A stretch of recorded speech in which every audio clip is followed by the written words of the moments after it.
नमस्कार विद्यार्थी मित्रांनो, मी NT म्हात्रे सर, अवप्रसंस्था लोअर परेल मुंबई 11. आजचा आपला जो टॉपिक आहे तो आहे प्रोजेक्शन ऑफ सॉलिड्स.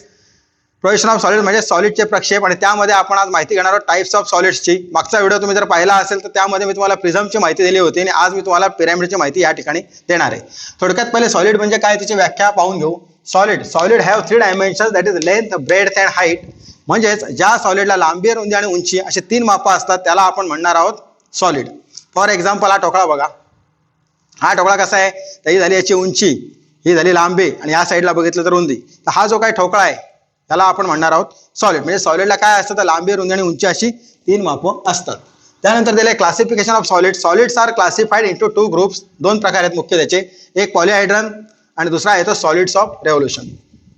पॉलिहायड्रा म्हणजे काय, तर ज्या सॉलिडला सपाट पृष्ठभाग असतात त्याला आपण म्हणणार पॉलिहायड्रा. पुन्हा एकदा मी तुम्हाला तोच ठोकळा दाखवतो. याचे पृष्ठभाग बघा सगळे कसे आहेत, तर पूर्णपणे सपाट आहेत. या अशा प्रकारे जर आकृती असेल तर त्याला आपण म्हणणार आहोत पॉलिहायड्रा. आणि मग सॉलिड्स ऑफ रेव्होल्युशन म्हणजे काय, तर ज्या सॉलिडला वक्राकार पृष्ठभाग असतात. मग वक्राकार पृष्ठभाग कोणाला असतात, तर सिलेंडर, कोन आणि स्पियर. बघा आता हा सिलेंडर तुम्हाला मी दाखवतो. याचा बाह्य पृष्ठभाग कसा आहे, हा वक्राकार आहे. मग ह्याला म्हणणार सॉलिड्स ऑफ रेव्होल्युशन. त्याची माहिती आपण नंतर डिटेलमध्ये घेणारच आहोत. त्याचप्रमाणे धरून चला कोन, याचा पण बाह्य पृष्ठभाग कसा आहे, वक्राकार. याला म्हणणार आपण सॉलिड्स ऑफ रेव्होल्युशन. त्याचप्रमाणे स्पियर म्हणजे आपला क्रिकेटचा चेंडू, त्याचा बाह्य पृष्ठभाग पण कसा असतो, तो वक्राकार. तो पण झाला सॉलिड्स ऑफ रेव्होल्युशन. तर मुख्य 2 प्रकार polyhedra and solids of revolution. आता पॉलिहायड्रा मध्ये काय दिले बघा, when a solid is bounded by plane figures it is called as polyhedron. तुम्हाला मी आत्ताच सांगितलं का, ज्या सॉलिडला सपाट पृष्ठभाग असतात त्याला पॉलिहायड्रन असे म्हणतात. मग रेग्युलर पॉलिहायड्रन म्हणजे काय, when the faces are equal and regular polygon the polyhedron is said to be regular polyhedron. काय दिलंय, faces are equal and regular polygon. मग त्याचे फेसेस हे रेग्युलर पॉलिगॉन असतात. म्हणजेच काय, तर नियमित बहुभुजाकृती असते. त्याला आपण काय म्हणणार आहेत, तर रेग्युलर पॉलिहायड्रन. आता ह्या दिलेलं आहे पॉलिहायड्रनचे प्रकार. त्यामध्ये दिले प्रिझम, जे आपण मागच्या व्हिडिओमध्ये पाहिलं. Then pyramid, system of pyramid, cube and tetrahedron. तर आज आपल्याला फक्त या ठिकाणी पिरॅमिडची माहिती घ्यायची आहे. आता पिरॅमिड म्हणजे काय, पिरॅमिडची डेफिनेशन बघा. A pyramid is bounded by the triangular faces having one end face, त्याला बेस असं म्हणतात. One end face base as a polygon. पहिले एवढंच समजून घेऊ. A pyramid is bounded by the triangular faces having one end face or base as a polygon. आता बघा या ठिकाणी हा जो ऑब्जेक्ट तुमच्या समोर धरलाय, त्रिकोणाकृती काही दिसते ना, टोकदार, हा झाला पिरॅमिड. मग इथं यांनी काय दिलेलं आहे, bye the triangular faces. A pyramid is bounded by the triangular faces. बघा इथे इथे एक ट्रायंगल आहे, अपोजिट साईडला पण ट्रायंगल आहे, इथे पण ट्रायंगल आहे, इथे म्हणजे याला 4 ट्रायंग्युलर फेसेस आहे. Bounded by the triangular faces having one end face or base as a polygon. बघा काय दिलंय, तर या इथं स्क्वेअर आहे, म्हणजे वन एंड त्याचा काय दिलेला आहे, तर बेस काय आहे, स्क्वेअर. आणि बाजूचे पृष्ठभाग कसे आहेत, तर ट्रायंग्युलर. याला म्हणणार आपण पिरॅमिड. कुठला पिरॅमिड आहे ते मी तुम्हाला सांगतो. And other end with all triangular faces meeting at a point called apex or vertex. बघा आता नीट बघून घेऊ आपण काय दिलं या ठिकाणी. Pyramid is bounded by the triangular faces आहे. Triangular faces having one end or base as a polygon. एक टोक त्याचं काय दिलेलं आहे, तर पॉलिगॉन. म्हणजे या इथं आता हा स्क्वेअर आहे समजा, ठीक आहे, ओके. आणि and other end with all triangular faces meeting at a point called apex. And other end, हा एक एंड झाला, आणि हा झाला त्याचा अदर एंड म्हणजे opposite end. With all triangular faces 1 2 3 4 4 triangular faces आहेत. Meeting at a point called apex or vertex. कुठं ॲपेक्स और, शेंडी पकडली ना मी याची, हे झाला ॲपेक्स और वर्टेक्स. म्हणजे वन एंड काय असतो, तर रेग्युलर पॉलिगॉन. अपोजिट एंड काय असतो, तर एक सिंगल पॉइंट, त्याला ॲपेक्स किंवा वर्टेक्स असं म्हणतात. ॲपेक्स किंवा वर्टेक्स. आणि साईड सरफेसेस असतात ते ट्रायंगल. अशी जी काय आकृती असेल ट्रायंग्युलर, त्याला म्हणणार आपण पिरॅमिड. मी पहिले तुम्हाला फक्त पिरॅमिड म्हणजे काय ते या ठिकाणी स्पष्ट केलेलं आहे. मग हा कुठला पिरॅमिड आहे, काय पिरॅमिड, ते आपण स्टेप बाय स्टेप एक बघू. तर आता यामध्ये काय दिलंय बघा, सर्वात प्रथम कुठला पिरॅमिड दिलाय, तर ट्रायंग्युलर पिरॅमिड म्हणजे त्रिकोणाकृती पिरॅमिड. पिरॅमिडला मराठीत सूची असंही म्हणतात. काय, सूची असंही म्हणतात, बरोबर. आता ह्या इथे बघा, हा ट्रायंग्युलर पिरॅमिड मी आकृती काढली, त्याच्या भागांची नाव मी तुम्हाला नंतर सांगतो किंवा एक्सप्लेन करतो. सर्वात प्रथम हा पिरामिड बघून घ्या. ह्याचा बेस काय, व्याख्या बघा परत एकदा, पुन्हा एकदा व्याख्यावर येतोय. Triangular pyramid is bounded by the triangular faces having one end face as a polygon. तर पॉलिगॉनची जागी या इथे आता ट्रायंगल आहे. याचा बेस हा जो काय ठोकळा आहे याचा बेस काय आहे, या ठिकाणी त्रिकोण. अपोजिट बाजूला काय आहे, apex and vertex. And side surfaces काय आहेत, तर ट्रायंग्युलर फेसेस. मग हा जो आहे ना याला म्हणणार आपण ट्रायंग्युलर पिरॅमिड. काय म्हणणार याला, ट्रायंग्युलर पिरॅमिड किंवा त्रिकोणाकृती सूची, ट्रायंग्युलर पिरॅमिड. हा झाला पिरॅमिड नंबर 1. पिरॅमिड नंबर 2 जो तुम्हाला मी आत्ताच दाखवला. आता हा जो सॉलिड आहे याचा बेस काय आहे, स्क्वेअर. साईड सरफेसेस ट्रायंगल, वरती काय आहे, ॲपेक्स और व्हर्टेक्स. मग हा जो सॉलिड आहे याला काय म्हणणार आपण, स्क्वेअर पिरॅमिड. पहिला झाला ट्रायंग्युलर पिरॅमिड, मग झाला स्क्वेअर पिरॅमिड. त्यानंतर बघा आता काय शेप दिसतोय, काय दिसतोय, 1 2 3 4 आणि 5, 5 बाजू आहेत. 5 बाजू म्हणजे पंचकोन. पंचकोनाला इंग्लिशमध्ये काय म्हणतो आपण, पेंटॅगॉन. याचा बेस आहे तो पेंटॅगॉन. ऑपोजिट साइडला आहे ॲपेक्स अँड साइड सरफेसेस बघून घ्या, 1 2 3 4 आणि 5. 5 triangular faces, 5 triangular faces, 1 apex and vertex and opposite side pentagonal base. मग ह्याला म्हणणार आपण पेंटॅगॉनल पिरॅमिड. आता हे पिरॅमिड ओळखायचे कसे, म्हणजे दिलेलं असं काय असतं, परीक्षेला काय देतात, draw triangular pyramid, draw square pyramid, draw pentagonal, draw hexagonal pyramid, draw rectangular pyramid. ते बेसवरनं ठरवायचं, कळलं का. त्याचा बेस काय आहे, बेस जर का ट्रायंगल असेल तर ट्रायंग्युलर पिरॅमिड, बेस जर चौरस असेल किंवा स्क्वेअर असेल तर स्क्वेअर पिरॅमिड, बेस जर पेंटॅगॉनल असेल तर झाला पेंटॅगॉनल पिरॅमिड. ओके. त्यानंतर सिमिलरली हा बघा काय दिसतोय आता, षटकोन म्हणजेच हेक्सागोनल पिरॅमिड. हा ॲपेक्स और व्हर्टेक्स, हा बेस आणि साईडला 6 ट्रायंग्युलर फेसेस. 6 का, त्रिकोणाकृती पिरॅमिडला 3, चौरसाकृती पिरॅमिडला 4, पंचकोनाकृती पिरॅमिडला 5 ट्रायंग्युलर फेसेस, हेक्सागोनला 6. आणि मग हा या ठिकाणी जो दाखवतोय मी तुम्हाला तो काय झाला, काय दिसतोय बघा, आयत. आयत म्हणजेच रेक्टँगल किंवा रेक्टँग्युलर पिरॅमिड. मग ह्याच्यामध्ये साईड सरफेसेस काय आहेत, तर ट्रायंगलच आहेत, बघून घ्या. इथे एक छोटा ट्रायंगल आहे, इथं थोडा मोठा ट्रायंगल, इथे थोडा छोटा ट्रायंगल, इथे थोडा मोठा. ते छोटा मोठा का, त्याचा बेस तसा आहे ना, ही बेसेज मोठी आहे, ही बेसेज छोटी आहे. मग एक झाली स्मॉलर बेसेज, सॉरी ही झाली स्मॉलर बेसेज आणि झाली लॉंगर बेसेज. आता पुन्हा एकदा मी तुम्हाला पिरॅमिड आणि त्याच्या टर्म्स एक्सप्लेन करतो, मग आपण ह्या आकृत्या काढलेल्याच आहेत त्या बघू कशा काढायच्या आहेत त्या. सर्वात प्रथम मी तुम्हाला दाखवला ट्रायंग्युलर पिरॅमिड. हा झाला त्याचा बेस और एंड, हा झाला त्याचा ॲपेक्स और व्हर्टेक्स. इथे बेस, त्याच्या अपोजिट साईडला ॲपेक्स व्हर्टेक्स, साईडला 3 ट्रायंग्युलर फेसेस. ह्याला काय म्हणतात, ट्रायंग्युलर, त्रिकोणाकृती आहेत म्हणून त्याला ट्रायंग्युलर फेसेस म्हणतात. आता बघा का ही जी लाईन आहे ना इथं, इथे दिसते, ह्याला म्हणणार bases. Bases bases 3 base edges, 1 2 3, 3 longer edges, 3 base edges, 3 longer edges, 1 apex or vertex, 1 triangular base and 3 corners, 1 2 3. हे कॉर्नर आहेत, ह्याला कोपरा नाही म्हणायचा, हा कॉर्नर नाही, हा आहे ॲपेक्स और व्हर्टेक्स आणि हे कॉर्नर. तुम्हाला हे कळलं पहिले. Base edge base edge base edge, जे छोटे छोटे आहेत त्यांना म्हणणार बेस एजेस, ज्या लांबुटक्या आहेत या वाकड्या त्यांना म्हणणार आपण लॉंगर एजेस. साईडला जे सरफेसेस आहेत ते झाले सगळे ट्रायंग्युलर सरफेसेस आणि हे जे आहेत कोपरे आहेत म्हणून त्याला म्हणणार कॉर्नर्स. तीच माहिती सगळी मी या ठिकाणी लिहिलेली आहे. आता राहिला याचा ॲक्सिस. ॲक्सिस कुठं असेल, तर हा जो त्रिकोण आहे बेस ट्रायंगल, याचा जो सेंटर आहे तो कुठं असतो, इंटरसेक्शन ऑफ मीडियन मध्ये. मीडियन म्हणजे काय, तर समजा याची बाजू 40 मिलीमीटर आहे, हे 40 मिलीमीटर आहे, हे 40 मिलीमीटर आणि हे पण 40 मिलीमीटर आहे. तर हे 40 मिलीमीटरचा जर सेंटर घेतला तर 20 मिलीमीटर कसला, या बेस एजचा मिड पॉईंट मार्क केला, तो या कॉर्नरला जोडला, इथून अशी एक लाईन येईल. हे अंतर किती आहे, 40 मिलीमीटर. सेंटर घेतला 20 मिलीमीटर, तो पॉईंट आणि हा पॉईंट जॉईन केला तर ह्या ही एक रेषा, ही एक रेषा आणि ही एक जर रेषा येईल, या रेषांना काय म्हणतात तर मीडियन्स किंवा मध्यगा, मराठीत म्हणतो आपण त्याला मध्यगा. पण इंटरसेक्शन ऑफ मीडियन मध्ये हा सेंटर ऑफ द ट्रायंगल येतो. इंटरसेक्शन ऑफ मीडियन्स मध्ये म्हणजे 4 रेषा काढू ना, त्या जिथे भेटतील ना तिथे येणार त्याचा सेंटर. कोणाचा, centre of the triangular base. हा अख्खा बेस आहे ना, centre of the triangular base. Base, हा लक्षात ठेवा, बेस.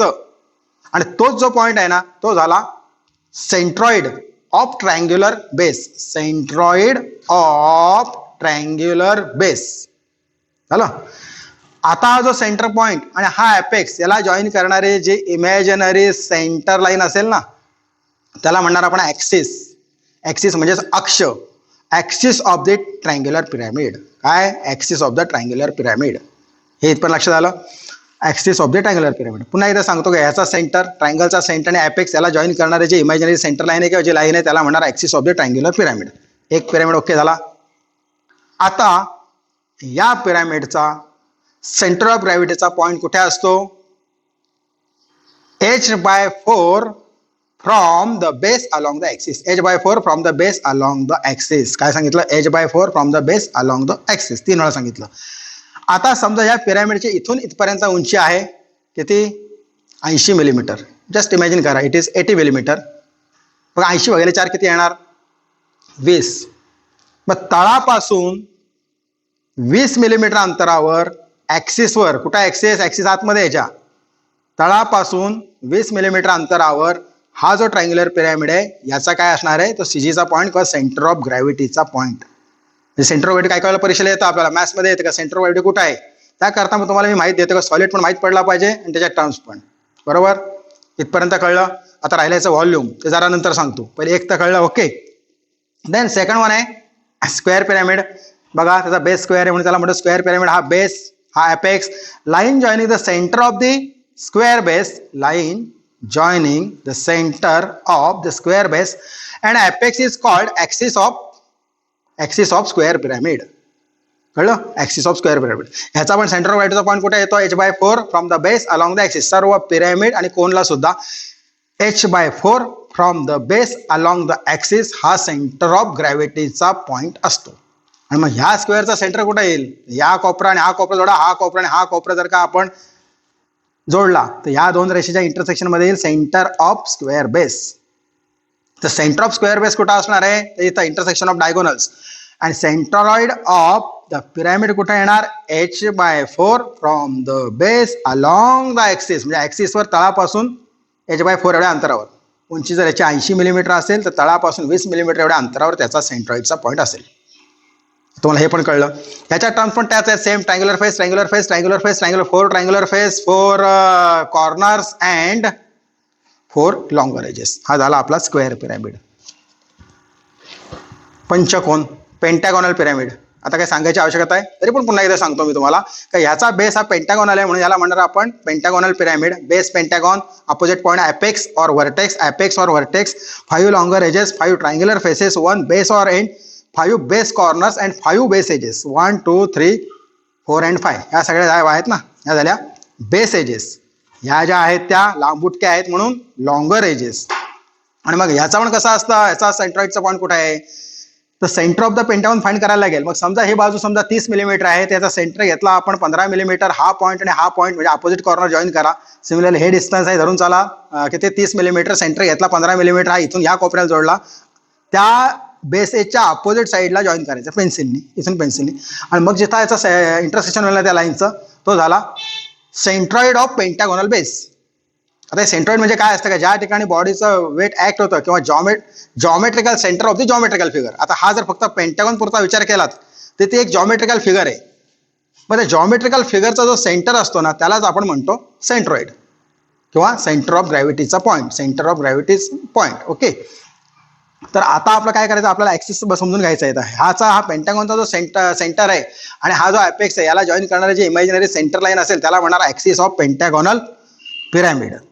पेंटागॉनल पिरॅमिड पण कळलाय. सिमिलरली हा षटकोन म्हणजे हेक्झागॉनल पिरॅमिड, याला पण 6 ट्रायंग्युलर फेसेस आहेत. 1 बेस और एंड आहे आणि वरच्या बाजूला येतो apex. And then rectangular pyramid. अलग लक्षात, याचा बेस रेक्टँगल आहे. याच्यामध्ये फक्त 2 टर्म्स लक्षात ठेवायचे का? याचा जो आहे ना हा झाला रेक्टँग्युलर बेस. काय सांगितलं? Rectangular base. हा स्मॉलर ट्रायंग्युलर फेस, कारण थोडं छोटूसा आहे ना, बारका आहे, लहान भाऊ आहे. Smaller triangular face. आणि हा झाला लार्जर ट्रायंग्युलर फेस. मोठा आहे ना जरा, कारण मोठ्या बाजूकडे आहे ना म्हणून तो मोठा आहे. हा छोट्या बाजूकडे आहे, छोट्या बेसेसकडे, तर म्हणून हा छोटा आहे. तर ह्याच्या पण ह्या झाल्या 4 बेस एजेस. ही झाली लॉंगर बेसेज, लॉंगर बेसेज. ही शॉर्टर बेसेज, शॉर्टर बेसेज. बाकी ही लॉंगर एज. आता गोंधळू नका काय बोलू म्हणा, काय लॉंगर लॉंगर लॉंगर गोलगोल नाही ना झालं. पहा परत. ही आहे ती लॉंगर बेस एज आहे, ही आहे ती शॉर्टर बेस एज आहे. आणि ह्या एजला म्हणतात लॉंगर एज. आता अडचणीचं झाली, हे पण लॉंगर, हे पण लॉंगर, काय सांगताय काय?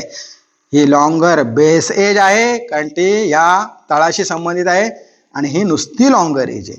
हा त्यातला फरक तुम्ही या ठिकाणी लक्षात घ्या. वरचा पॉईंट अर्धा लक्षात आलाय, 10 वेळा ऐकून झालं तुमचं apex or vertex. This is a rectangular pyramid. आता याच्याच आकृती या ठिकाणी मी काढलेल्या आहेत बघा. मग शेवटा त्याचा व्हॉल्यूम मी तुम्हाला सांगणार आहे. हा इथे एक त्रिकोणाकृती पिरॅमिड आहे, याला मी नाव दिलंय ओपी. हा झाला त्याचा ऍक्सिस. हा वरचं टोक जे आहे याला इथे दिलेलं आहे ॲपेक्स ऑर वर्टेक्स नाव. हा जो ट्रायंगल आहे नीट बघून घ्या, A B C is a triangle. इथे बेस ए बी सी. नंतर मग ही जी वाकडी एज आहे किंवा बाजूची लाईन आहे याला नाव दिलंय लॉंगर एज किंवा त्याला स्लांट एज असंही म्हणतात. हा जो थोडा शेडेड करून दाखवलाय हा झाला triangular face. A B O नाव दिलंय त्याला बघा, ए बी आणि ओ. तुम्हाला आता मी प्रत्यक्षात पण दाखवलं आणि या आकृतीमध्ये पण दाखवतोय. आणि हे जे आहेत ना 1 2 3 हे झाले बेस कॉर्नर्स. या इथे ओपी ऍक्सिस यायला कुठे जागा नसल्यामुळे, कारण ते सरळ रेषा आली असती, मी या ठिकाणी दिलेले आहे. हा स्क्वेअर पिरॅमिड आहे, याचे ह्या ज्या 2 लाईन्स आहेत दिसत नाही म्हणून डॉटेड आहेत, बाकी समोरच्या लाईन आहेत त्या सगळ्या डार्क आहेत. त्याचं नाव दिलं आहे ऍक्सिस. बाकी सगळ्या टर्म सेमच राहणार आहे, लॉंगर एज नंतर हे कॉर्नर वगैरे वगैरे सगळं सेमच राहणार. सिमिलरली पेंटागोनल पिरॅमिड, बेस बघा पंचकोन. बरं, परीक्षेला आलं समजा draw pentagonal pyramid with instrument आहे का विदाउट इन्स्ट्रुमेंट बघायला लागेल. नुसतं आलं ड्रॉ पेंटागोनल पिरॅमिड तर आपल्याला त्या ठिकाणी तो फ्री हँड काढायचा असतो. जसा मी इथे काढला असाच 2 लाईन काढा, इथे डॉटेड लाईन काढा, इथे डॉटेड लाईन. पण तो पंचकोनाचा पंचकोन वाटू द्या, नाही पंचकोनाचा तो अष्टकोन वाटता का म्हणे, तो पेंटागोन दिसला पाहिजे कंपल्सरी. आणि मग ह्या डॉटेड लाईन आणि या 2 डार्क लाईन. डॉटेड लाईन म्हणजे कसं असतं बघा, आता या ठिकाणी तुम्हाला मी सांगतो. आता हा पिरॅमिड आहे की नाही, हा इथे पिरॅमिड दिलेला आहे बरोबर. आता या पिरॅमिड थोडासा वाकडा करून मी त्याला ड्रॉ केलेला आहे बघा इकडे. आता तुम्हाला काय काय दिसणार आहे समोरून, तर ही लाईन दिसते तुम्हाला, ही लाईन दिसते, ही लाईन दिसते, 3 लाईन तर दिसतात. मग ह्या 3 लाईन डार्क काढलेल्या आहेत बरोबर. मग ह्या 2 बेसेजेस पण, ही पण दिसते आणि ही पण दिसते, ह्या इथे डार्क आलेल्या आहेत. आणि ह्या मागच्या साईडच्या लाईन आहेत ना 1 2 3 एकूण 5 लाईन आहेत की नाही, 2 लाईन दिसतात. आणि मागच्या 3 ज्या लाईन्स आहेत बेस लाईन्स किंवा बेस एजेस त्या कशा आहेत, तर इनव्हिजिबल आहेत. म्हणजे समोरून तुम्हाला इकडून दिसत आहेत का, तर दिसत नाहीत. म्हणून मग या ठिकाणी ह्या डॉटेड काढलेल्या आहेत. आणि मग त्याच्याशी रिलेटेड 2 लॉंगर एजेस, म्हणजे ह्या बेस एजेसशी रिलेटेड ह्या लॉंगर एजेस आहेत, मागच्या बाजूला ह्या तुम्हाला इकडून दिसणार आहेत का, नाही दिसणार. कारण मध्ये ठोकळा आला ना, तो ते सॉलिड आलं, ते लाकूड आलं, जे काय आहे ते आलं, तर ह्या 2 लाईन दिसणार नाहीत. म्हणून ह्या इथे ह्या काढलेल्या आहेत डॉटेड. या पद्धतीने तुम्ही आहे ना तो सॉलिड पहिले डोक्यात ठेवायचा आणि विचार करायचा, आणि मग त्याप्रमाणे डॉटेड लाईन्स कशा आलेल्या आहेत ना ते या ठिकाणी तुम्हाला माहिती करून घेणं आवश्यक आहे. मग हा पेंटागॉन झाल्यावर ह्या येथील हेक्झागॉन, हेक्झागोनल पिरॅमिडमध्ये ओपी ऍक्सिस बघा क्लिअर दिसतोय. आणि लास्टला रेक्टँग्युलर पिरॅमिड आहे, याच्यामध्ये पण याला मी नाव दिलंय ओपी, हा ऍक्सिस आहे. तर या ठिकाणी तुम्हाला आता पिरॅमिडची थोडक्यात माहिती मिळाली. आता काय काय वेळेला आपल्याला व्हॉल्यूम काढायला येतं. व्हॉल्यूम कसं काढणार, व्हॉल्यूम म्हणजेच घनफळ, पदार्थाने हवेत व्यापलेल्या जागेला घनफळ असं म्हणतात. प्रिझममध्ये आपण काय केलं होतं, तळाचं क्षेत्रफळ गुणिले उंची. काय सांगितलं होतं, एकच लक्षात ठेवलं होतं फॉर्म्युला, तळाचं क्षेत्रफळ गुणिले उंची. तुम्ही तो व्हिडिओ पाहून घ्या म्हणजे तुमच्या ते लक्षात येईल. ह्याच्यामध्ये पण तेच आहे सेम, तळाचे क्षेत्रफळ गुणिले उंची भागिले 3. गोंधळू नका, 1/3 म्हणजे 1/3 into base area into height. 1/3 तळाचं क्षेत्रफळ गुणिले उंची. इथे लिहितो बघा आता कुठेतरी व्हॉल्यूम. सगळ्यांना एकच आहे का फॉर्म्युला, 1/3 दिसले, जरा बारीक काढले तरी पण पाहून घ्या. 1/3 1/3 इंटू बी ए म्हणजे base area into vertical height H. B A म्हणजे बेस एरिया आहे का, इथे म्हणाला काय लिहिलं हा 1/3 बी ए इंटू एच. मग आता ह्याचा त्रिकोणाकृती पिरॅमिड आहे, त्रिकोणाकृती पिरॅमिडच्या तळाचं क्षेत्रफळ म्हणजे त्रिकोणाचं क्षेत्रफळाचं सूत्र तुम्हाला मागच्या वेळेला मी काय सांगितलं होतं ते तुमच्या लक्षात नसणार आहे, जाऊ द्या. 0.433 side square, 0.433 into side square म्हणजेच बेस एज स्क्वेअर, ही बेस एज आहे ना इथं, side square into height divided by 3 जर आपण केलं तर त्याचं येणार आहे घनफळ. पुन्हा सांगतो, गोंधळ नको. त्रिकोणाचं क्षेत्रफळ काय आहे, 0.433 बाजू वर्ग झालं. त्रिकोण म्हणजेच बेस, 0.433 गुणिले बाजू वर्ग हे इथं आलो, हा झाला बेस एरिया. हां, आता घनफळ काढायचं आहे. मग इंटू हाईट म्हणजे गुणिले उंची OP, त्या इथं मी लिहिलंय H. त्रिकोणाचं क्षेत्रफळ म्हणजेच पिरॅमिडच्या तळाचं क्षेत्रफळ किंवा बेस एरिया इंटू हाईट भागिले 3. म्हणजे भागिले म्हणजे 1/3 म्हणजे भागिले 3.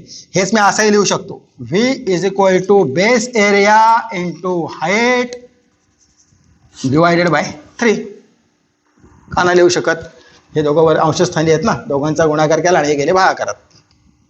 तर हा एकच फॉर्म्युला आहे ना, त्याने आपण सर्व पिरॅमिडचं घनफळ काढू शकतो. पण त्याचे कॉन्स्टंट लक्षात ठेवायला लागतील. याचं काय होतं 0.433 साईड स्क्वेअर.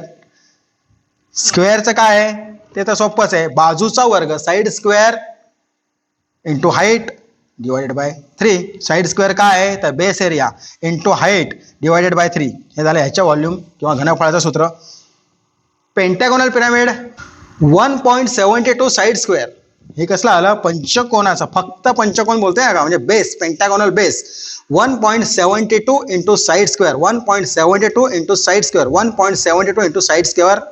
हे काय झालं एरिया ऑफ पेंटॅगोनल बेस किंवा एरिया ऑफ पेंटॅगॉनचं सूत्र इंटू हाईट जे काही दिलेलं असेल एक्झाम्पलवरती डिवायडेड बाय 3.